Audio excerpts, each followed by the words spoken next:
All right, peoples, I want to show you how I check the air in the tires of the RV and the big truck. So it's just the way I do it, and the tools that I use, and the gadgets and gadgets that I purchased for that, and how it makes it easier on these big dually tires. Come with me.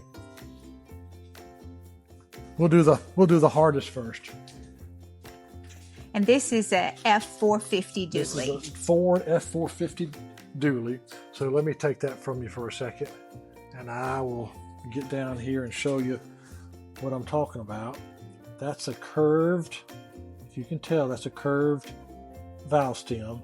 And then there's another valve stem up there. So this one here is the normal? No, that's not a normal one, but I'm going to show you what is. Then this one's the curved. Is the curved. And you can see that it's yellow in there, and that's coming from that inner tire. Because obviously, with a dually, you have two tires. So I had to take this outer tire off to put one on, and I'll show you that, but that's the little curve. So it don't come like that? No, it does not. It comes only with the valve stem facing in, this short one here going in. That's it. So that's how it comes in. And then come back here to the back of the truck, and I'll show you what we got here. So this is what's on the inside rim, or the inside wheel, because it just is sitting there, and then it extends out to where you can reach it without having to put a long air tool in there to pump it up. And they make them shorter than this and longer than this. So what is that? That's just and why do we have another one? This is a spare. Oh yes, you know, I have to have. So you can't just buy two, you have to buy more than two. Right. I bought 3 as a spare, yes. So that's what's connected to the inside rim. Because otherwise you need these long, oh my gosh, whatever you call this, the tire filler upper thing. So you need this long thing to reach it.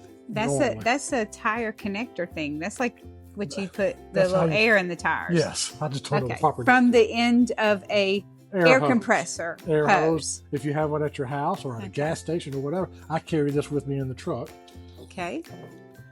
I trusted what online said and bought this tire gauge. Said it was supposed to be one of the best for dualies and for high pressure vehicles to be able to check the air pressure. It's not that great. It works, but it's not that great. But it is long, so you can reach it. So I spent more money and bought all sorts of little gauges to test it. Oh my goodness. So this is what I'm carrying now to test. And what is this? It's just a digital. A Jayco. No. What is it? It's some kind of Jayco. Okay. Yeah, not RV Jayco, but JACO. This seems to be really good, and actually these are pretty cheap. I bought 2 of them. And these are pretty accurate also, because I tested them on all the tires, because I just refilled all the tires several days ago. And does that have a brand name on it so that people can understand? Wolf. Can you see that? Probably not. It's not because of the light of the. Let me cover the. There. Now they can see it. Okay. So this one actually is really good. I carry this one too. Okay. So that's what I check. And then for the dually, for an F-450, it doesn't come with, it does not have. Does not have what? The tire pressure monitoring system, TPMS. It does not have that. So you have to buy these if you're going to use your existing TPMS that's like comes with your RV. Well, it comes with a Brinkley RV. So that came with that, and you can buy additional valves. So that our system that's reading the Brinkley tires will read our dually tires. Correct. It'll read up to whatever, I think 24 tires. And that's a TST, because we have a TST system. Okay. So then I bought extra one of these to put on the dually. I just haven't installed them yet for all 6 tires of the dually to be able to tell us when we're out of there. That sounds like another project. Yes. So then if you don't have a high-powered air compressor at your house, or to carry around with you. Okay, so I'm confused. So if I have an air compressor at my house, or I know that we do, like one of those big barrel thingamabobs that makes a lot of noise. Yes, Why can't I use that to pump up my tires in my dually, in my RV? You can if it'll go past 125 pounds of pressure. So ours don't? Well, yes, it does, but that's the old one. I bought a new one. So, yes, our old one does. It went to 200 pounds. The RV is 125 pounds of pressure for each tire, cold pressure. That's when this is just what the RV says. Now, everybody has an opinion. But when it's cold and when the tire's just sitting there, they want it at 125 pounds of pressure. So therefore, you have to have a compressor that can go up to that high to put it at 125 pounds of pressure. So that's what we have. And so for on the road, you have to buy, you don't have to, but the internet and everybody in the RV place said this was the one to have. This was the best one to have for. It's like a fortune. Yeah, they are kind of expensive, but it is pretty dang neat. But it does the high pressure because like regular ones won't do your tires. So you get out there on that road, and if you have a regular air compressor, some regular ones won't. Correct. Like for a bicycle, it's not going to work. See, it's all fancy, and it's battery operated. It works off of your 12-volt system. Okay. So you hook it like you do like a car jumper? Like you're jumping off a car. You hook the positive to the positive, the negative to the negative. Okay. And then you connect it, and then it works, and it's got like a 30-foot cord on it or a 50-foot cord on it or something, so you can, not cord, but the hose on it. It's got two hoses that you can join together to reach all the way around your RV to pump up the RV. So that's why I got this. I've used it a couple of times. It does work really well. It comes with its own air filler upper thingamajig tool. So I really like that it makes me feel safe that I don't have to worry about not having a way to pump up my tires in the wild, in the field, since the truck is not quite as bad because it's 90 pounds up front and it's 80 pounds in the rear. So most air compressors will handle that. But I did get another air compressor, a smaller one, that I can fill it from the barn into the tires that are on the RV. But this takes care of it if you don't have one that's big enough to do. So you have that one that stays in the truck. Stays in the truck. We carry it with me all the time, just like all my other little tools I carry around that you're so proud of. And then I don't have an extra of the little curly things, but you buy that, and like you saw on that rim, it just because the valve stem is pointing towards the end inside of the truck. So it's very hard to reach it with the thing. That's why they give you these kind.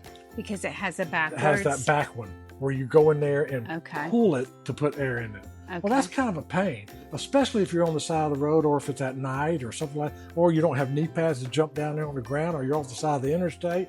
So I said, oh, wait a second, we can extend them, and it puts a little U in it like you saw in the beginning, and then you can just use a regular connector.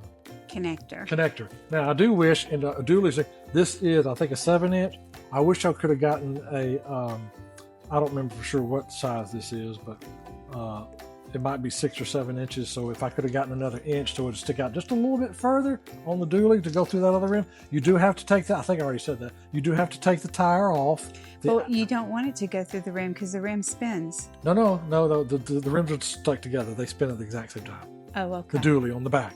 Oh, so they're not independent. Nope, they're bolted together. Only one bolt holding both rims on. It's almost like you take one rim. So you could go all the way through the tires and it'd be okay. And you do. We do. The valve stem comes off of that inner tire and goes through a hole on the other tire, like I showed you on the thing, and then you can fill it up easier and make your life much easier. I just wish I would have gotten a little bit longer so it would stick out further, because you do have to take out the outer rim to get this onto the inner rim first. And then you're only doing it one time, but still, like you were having to change a tire or something. So that basically takes care of how we check the pressure on the dually, and for the RV, it's basically the same thing. They're all easy. It's just normal rims, and you just put the gauge So on do you there. Want to show them how to do the pressure? How your pressure works? Yeah, that little gadget works? Let's do it right here on this one. So we'll get down here. Can you see it? I'm gonna take off the the curvy one. Set that down right here, and then this gauge, we're gonna power it up, and then it didn't work. Do it again. 77.6. And what does that mean? That is supposed to be at 80. Okay. So it's a little low. It's just a tad bit low. It is. Okay. And then, according to that, now let's test the red one real quick. Let me grab this red one off the table. We'll try it again. I said 77.6. Yes. See what this one says.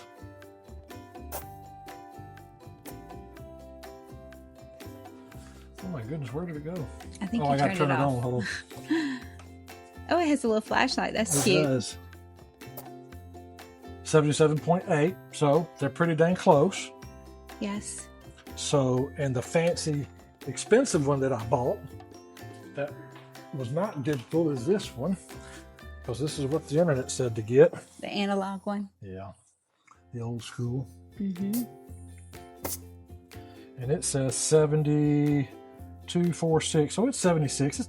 So it's relatively close, but over the whole thing, this one just was not as accurate as these were, from what I could tell. So, okay. Anyway, it's supposed to be at 80 back here. And then on the RV tires, where do we find what our tire pressures are supposed to be at? Well, for all of our tires. On our RV, there's a sticker right there at the front. Come here, I'll show you that. And does the truck have the same kind of a sticker? It does. It's on the inside of the door. Okay. But here, I think on most RVs, it's going to have that. And ours is just a little bit not. Hold on. Let me see if I get that in there. So it's clear. But there's the PSI. Okay. And it's 125. So the trailer tires are at 125. Exactly. And you just said that dang, that was 76, and those are supposed to be 80. 80, and the so front. Show me where the sticker is on the truck. Okay. So, and this is based on the tires that were put on the truck. Yeah. Versus you get new tires. Does it change the story? Yes, it could. This is what if you get a different brand. This is what the manufacturer says. For all tires that are on the truck? I don't know. This is what the manufacturer is saying. Here's another yellow sticker. Same thing. It's on all vehicles. Okay, so it's just sideways on the inside of a door jam. It is. And what does it say? It says 90. Or is it 80? That's 90 in the front and 80 in the back. Okay. I see. So that's on all vehicles. But that is the original manufacturer's recommendation for the tires that come on it? Yes. Or is that, hey, I go get brand new tires, do I have to worry about finding out what the new pressure is? Yes, technically you would. Okay. I know I've seen videos and stuff on that too, where people say that you should, or what temperature, or what pressure you should have on there, but because it's written on the tire also. But you want it to basically match the vehicle. I've always matched the vehicle instead of what the tire says per se. But it's also a load rating, so you want to make sure that it's, if you're carrying a heavier load, it's supposed to be higher pressure, I think. But anyway, I'm not in any shape, form, or fashion an expert on that. I just go basically on what the truck says to do, not what the tires do. Because most of the time you're getting relatively the same tires. For this dually, we'll get the same tires that it wants. And this is what type of a dually? This is an F-450. Is it vary based on year? Tires? Mm-hmm. I have no idea. And then, of course, this is a Brinkley 2900. Yep. But I think all their tires are 125 PSI pressure. So that's how you do the tires, or that's how we do the tires. And the fronts are just really easy. There's nothing to the front tire, because it's just a normal valve stem like any other tire. And it's just really easy to get to and see and that kind of stuff. It's just the dualies that make it a little bit tougher. And I don't know why Ford doesn't have a TPMS on an F-450. They have it on all their other vehicles, apparently. But anyway, so that's how you do that. I just wanted to show y'all a little bit how we do it. And hopefully I was able to help somebody that's completely brand new to it, because I didn't know and nobody showed. They do show you a lot of things on the internet, just not detailed stuff. That's why I went through and showed you exactly what we did on how that valve stem works. So hope that helps somebody. Thanks.